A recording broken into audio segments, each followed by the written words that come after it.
حضرات حسنین کا رسول اللہ صلی اللہ علیہ وسلم کے ساتھ تعلق بہت یادگار اور پیارا رہا ہے۔ ایک بار ایسا ہوا، سورۃ احزاب آیت نمبر 33، انما یرید اللہ لیذھب عنکم الرجس اہل البیت ویطہرکم تطہیرا، یہ سورۃ احزاب کی آیت 33 سے 22ویں پارے کا پہلا صفحہ ہے۔ یہ آیت اتری، اس آیت کا مطلب تھا نبی کی گھر والیوں کو اللہ پلیتی سے، شرک سے دور کر دے گا، پاک کر دے گا۔ تو یہ رسول اللہ کی بیویوں کے لیے آیت اتری۔ حضرت ام سلمہ فرماتی ہیں ہم خوش ہو گئیں رضی اللہ عنہا ام المؤمنین کہ ہمارے گھر میں اتری، میرے گھر میں اتری اور ہم بیویوں کے لیے اتری۔ تو حضور پاک علیہ السلام نے ہمیں سنائی اور خوشخبری دی، اور اس کے بعد اللہ کے رسول نے ایک دعا مزید فرمائی۔ وہ دعا کیا تھی؟ کہا اے اللہ میری اولادوں کو بھی اس میں شامل فرما دے۔ تو حضور پاک علیہ السلام نے اس وقت، اس آیت کے نزول کے وقت، رسول اللہ کی پہلی 3 بیٹیاں فوت ہو گئی تھیں۔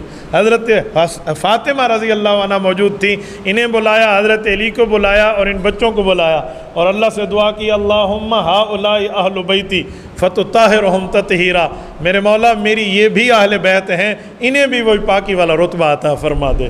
تو ہم اہل سنت والجماعت سنی مسلمان جو ہیں، ہم اللہ کے بنائے ہوئے اہل بیت بھی مانتے ہیں جنہیں ازواج مطہرات کہتے ہیں، اور ہم رسول اللہ کے بتائے ہوئے اہل بیت بھی مانتے ہیں جنہیں رسول اللہ کا خاندان کہتے ہیں۔ ہم حضور پاک علیہ السلام کی بیویوں کو بھی اہل بیت سمجھتے ہیں، اور رسول اللہ صلی اللہ علیہ وسلم کی اولادوں اور اولاد کی اولادوں کو بھی اہل بیت سمجھتے ہیں۔ ہم دونوں اہل بیت کو مانتے ہیں۔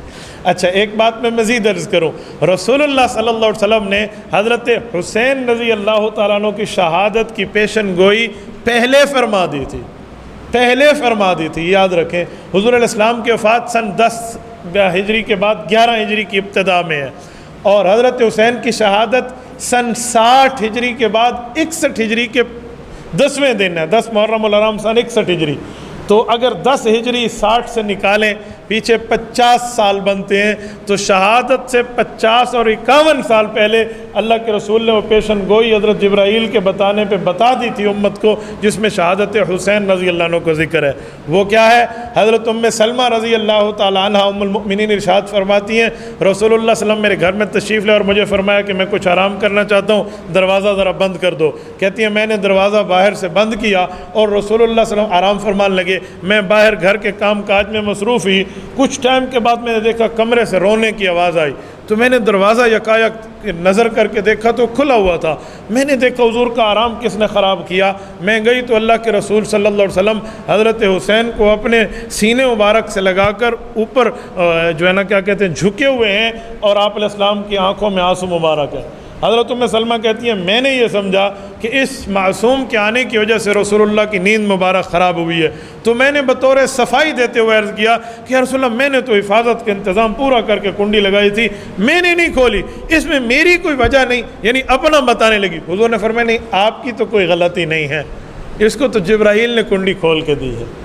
اور جبرائیل میرے پاس آئے ہیں اور ایک مٹی دکھائی جو کسی شیشے میں بند تھی، کہا یہ اس جگہ کی مٹی ہے جہاں اس میرے بیٹے کو شہید کیا جائے گا۔ حضرت ام سلمہ رضی اللہ عنہ نے وہ مٹی سنبھال کے رکھی ہے۔ مشکات شریف کی روایت ہے، یہ میں تاریخ نہیں پڑھ رہا، حدیث پاک پڑھ رہا ہوں۔